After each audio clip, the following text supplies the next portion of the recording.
پاکستان کے تعلیمی اداروں میں مرد اساتذہ کے ہاتھوں طالبات کے جنسی استحصال کے واقعات میں ہر گزرتے دن کے ساتھ اضافہ ہوتا چلا جا رہا ہے، جو ہماری معاشرتی اخلاقیات میں گراوٹ کو ظاہر کرتا ہے۔ استاد کو ہمارے معاشرے میں والد کا درجہ دیا جاتا ہے، لیکن جب استاد ہی بھیڑیا بن جاتا ہے تو پھر پیچھے کیا رہ جاتا ہے؟ ایسے ہی ایک تازہ واقعے میں خیبر پختونخوا کے ضلع ڈیرہ اسماعیل خان کی گومل یونیورسٹی میں ایک طالبہ کی جانب سے پروفیسر پر عائد کیے گئے ہراسانی کے الزامات کی انکوائری مکمل ہونے کے بعد مذکورہ پروفیسر کو ملازمت سے برطرف کر دیا گیا ہے۔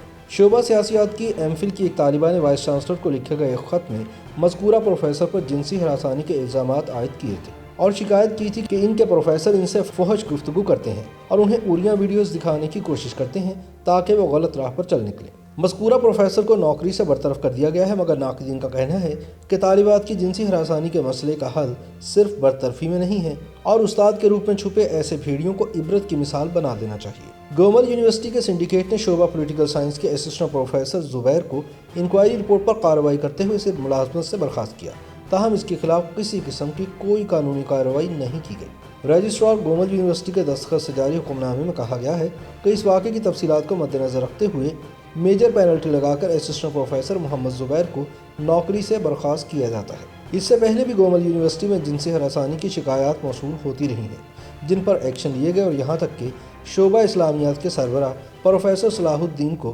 نوکری سے برخاست بھی کیا گیا، مگر ماہرین قانون، سماجی کارکنان، ماہرین تعلیم اور خود مبینہ ہراسانی کا نشانہ بننے والی خواتین کا کہنا ہے کہ اس حوالے سے قوانین کی موجودگی کے باوجود سماجی روایات سمیت مختلف مسائل اب بھی ہراسانی کے مسئلے کے خاتمے میں بڑی رکاوٹ ہے۔ حالیہ معاملے میں شعبہ سیاسیات ہی کی ایم فل کی ایک طالبہ نے وائس چانسلر کو لکھے گئے ایک خط میں مذکورہ پروفیسر پر جنسی ہراسانی کے الزامات عائد کیے تھے۔ خود کو ایم فل کی طالبہ ظاہر کرتے ہوئے خاتون نے شکایت کی تھی کہ ان کے پروفیسر ان سے ایسی فحش گفتگو کرتے ہیں جو ان کے لیے ناقابل برداشت ہے۔ اس کے علاوہ وہ اکیلے میں انہیں اوریاں ویڈیوز دکھانے کی کوشش بھی کرتے ہیں تاکہ وہ بھٹک کر غلط راہ پر چل نکلے۔ اس درخواست میں انہوں نے وائس چانسلر سے کہا تھا کہ اس بارے میں حقائق جاننے کے لیے ایک کمیٹی قائم کی جائے اور اس بارے میں مکمل تفتیش کی جائے۔ خاتون نے اس خط میں اپنا نام ظاہر نہیں کیا تھا۔ یہ خط سوشل میڈیا پر جاری ہوا، جس کے بعد اس معاملے کو حل کرنے کے لیے دباؤ بڑھتا گیا۔ گومل یونیورسٹی کے وائس چانسلر نے اس بارے میں ایک انکوائری کمیٹی قائم کر دی تھی اور کمیٹی نے مکمل چھان بین کے بعد اپنی رپورٹ وائس چانسلر کو پیش کی تھی۔ اس کمیٹی کی سربراہ یونیورسٹی کی ایک خاتون پروفیسر کو مقرر کیا گیا تھا۔ پاکستان کے تعلیمی اداروں میں جنسی ہراسانی کے واقعات ایک عرصے سے سامنے آ رہے ہیں، لیکن اب ان واقعات اور جنسی ہراسانی کی شکایات میں بہت زیادہ اضافہ ہو گیا ہے۔ تعلیمی اداروں میں اس طرح کے واقعات کبھی تو رپورٹ کر دیے جاتے ہیں، لیکن زیادہ تر خواتین خاموش رہنے کو ترجیح دیتی ہیں۔ سوات یونیورسٹی کی ایک خاتون پروفیسر بھی اسی طرح کے ایک مسئلے کا شکار رہی ہیں۔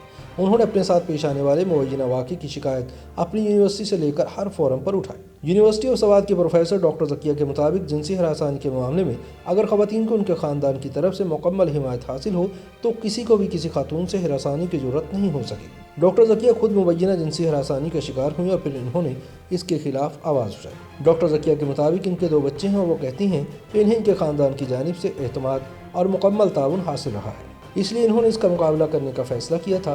انہوں نے مبینہ ہراسانی کے واقعے کے خلاف یونیورسٹی کی انتظامیہ کو آگاہ کیا، پولیس میں رپورٹ درج کرائی اور وفاقی تحقیقاتی ادارے یعنی FIA سے بھی رابطہ کیا تھا۔ ڈاکٹر ذکیہ کے مطابق ان کا کیس ابھی زیر سماعت ہے، جسے مقامی عدالت نے پشاور ہائی کورٹ کو ریفر کیا ہے۔ انہوں نے اپنے ساتھ پیش آنے والی صورتحال کے بارے میں بتایا کہ یہ ایک مشکل وقت ہے اور وہ شدید ذہنی دباؤ کا شکار ہے، لیکن وہ اس بات پر مطمئن ہے کہ اگر کوئی حق پر ہے تو اسے اپنی بات آگے تک لے جانے میں ہچکچاہٹ نہیں ہونی چاہیے۔ انہوں نے کہا کہ انہیں تو گھر سے اور خاندان والوں سے حمایت مل رہی ہے، لیکن ایسی لڑکیاں اور خواتین بھی ہیں جنہیں اپنے خاندان کی طرف سے حمایت حاصل نہیں ہوتی، لہٰذا وہ خاموشی سے ظلم سہتی رہتی ہیں۔ ڈاکٹر ذکیہ کے مطابق وہ اس لیے بھی سامنے آئی ہیں کہ ان کی وجہ سے دیگر لڑکیوں کو بھی حوصلہ ملے گا اور وہ آواز اٹھائیں گے۔ ڈاکٹر ذکیہ احمد نے مبینہ ہراسانی کی رپورٹ یونیورسٹی وائس چانسلر کو دی اور پھر 5 اکتوبر کو کانجو پولیس تھانے میں FIR درج کرائی۔ یونیورسٹی کی سطح پر ایک کمیٹی قائم کی گئی جس میں انہیں سنا گیا۔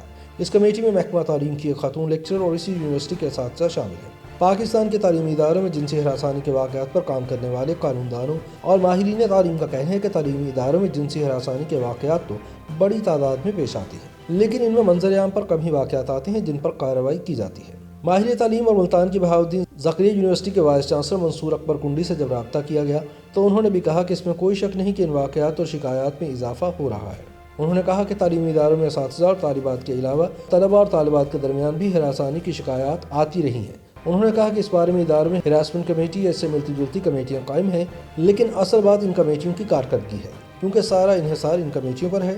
اگر یہ کمیٹیاں صحیح ہوں اور ان کی تحقیق صحیح ہو تو ان واقعات کو کافی حد تک روکا جا سکتا ہے۔ ڈیجیٹل حقوق کے حوالے سے کام کرنے والی ایک تنظیم بولو بھی کی عہدیدار اور ہراسانی کے واقعات پر کام کرنے والی سول سوسائٹی کراچی کے رکن خوریہا عزیز کہتی ہیں کہ ایسے واقعات تو پہلے بھی ہو رہے تھے لیکن اب رپورٹ زیادہ ہو رہے ہیں۔ اس کی ایک وجہ سوشل میڈیا ہے۔ ان کا کہنا تھا کہ ہراسانی کے بارے میں سن 2010 میں ایک قانون منظور کیا گیا اور اس میں قواعد و ضوابط بھی ہیں جن میں کمیٹیوں کا قیام شامل ہے، لیکن دیکھا گیا ہے کہ تعلیمی اداروں میں جب کوئی ایسا واقعہ پیش آتا ہے تبھی یہ کمیٹیاں قائم کی جاتی ہیں۔ انہوں نے کہا کہ اس معاملے کو پالیسی کا حصہ ہونا چاہیے اور تعلیمی اداروں میں طلباء اور طالبات کو تحفظ فراہم کرنے کے لیے ایسی پالیسی یا ایسا نظام ہونا چاہیے جن سے ان واقعات کی روک تھام ہو۔ انہوں نے بتایا کہ اس جرم کے مرتکب افراد کے لیے قانون میں سزائیں مقرر کی گئی ہیں اور ایسے افراد کو 3 سال تک قید کی سزا اور 5 لاکھ روپے تک جرمانہ کیا جا سکتا ہے۔ لیکن اس بارے میں جو شکایات منظر عام پر آئیں اور اس پر قانون کے تحت کارروائی کی گئی تو بظاہر یہی معلوم ہو سکا کہ ایسے افراد کو صرف ملازمت سے ہی فارغ کیا جاتا ہے۔ لاہور سے تعلق رکھنے والی کچھ طالبات نے کچھ عرصہ قبل لاہور گرامر اسکول میں پڑھانے والے ایک استاد کے خلاف شکایت درج کی تو انہیں اس تعلیمی ادارے سے نکال دیا گیا، لیکن مذکورہ استاد اب ایک دوسرے ادارے میں پڑھا رہا ہے۔ اس تعلیمی ادارے کی ایک سینئر طالبہ نے ان واقعات کو اپنے سوشل میڈیا پیج پر ڈالا تو ان کے مطابق بڑی تعداد میں ایسی لڑکیوں نے انہیں پوسٹ بھیجی جن کے ساتھ اسی طرح کے واقعات پیش آ چکے تھے۔ اس معاملے کو پنجاب کے وزیر تعلیم ڈاکٹر مراد راز کے نوٹس میں لایا گیا، جنہوں نے یقین دہانی کرائی کہ اس بارے میں ضرور کارروائی ہوگی، لیکن افسوس کی بات ہے کہ اب تک ایسا کچھ نہیں ہوا۔ جنسی ہراسانی کے بڑھتے ہوئے واقعات کا اندازہ اس بات سے لگایا جا سکتا ہے کہ پشاور کی تاریخی درسگاہ اسلامیہ یونیورسٹی سے بھی حال ہی میں جنسی ہراسانی کے واقعات رپورٹ ہوئے۔ اس حوالے سے چند ماہ قبل طلباء اور طالبات نے مشترکہ احتجاج کیا اور ہراسانی کے مرتکب افراد کے خلاف سخت کارروائی کا مطالبہ کیا تھا۔ شعبہ قانون کی ایک سینئر طالبہ کے مطابق انہوں نے اپنے ساتھ پیش آنے والے ہراسانی کے واقعے کے بارے میں یونیورسٹی انتظامیہ کو شکایت درج کرائی، لیکن ابھی تک کوئی کارروائی نہیں ہوئی۔ اس احتجاجی مظاہرے کے بعد گورنر خیبر پختونخوا شاہ فرمان نے گورنر کمپلینٹ سیل قائم کیا اور ان واقعات کی تحقیقات کا حکم دیا تھا، لیکن ابھی تک جنسی ہراسانی کے واقعات میں ملوث کسی ایک بھی پروفیسر کے خلاف کوئی کارروائی نہیں کی گئی۔ یوٹیوب پر گوگلی نیوز دیکھنے کے لیے youtube.com کی سرچ بار میں googly news T V type کریں۔ گوگلی نیوز کے پیج پر سرخ رنگ کے سبسکرپشن والے بٹن پر کلک کرنا نہ بھولیے۔ یوٹیوب پیج پر اپلوڈ ہونے والی ویڈیوز سے باخبر رہنے کے لیے بیل آئیکن پر کلک کیجیے۔ آپ کو ہر نئی ویڈیو کے بارے میں نوٹیفیکیشن موصول ہو جائے گا۔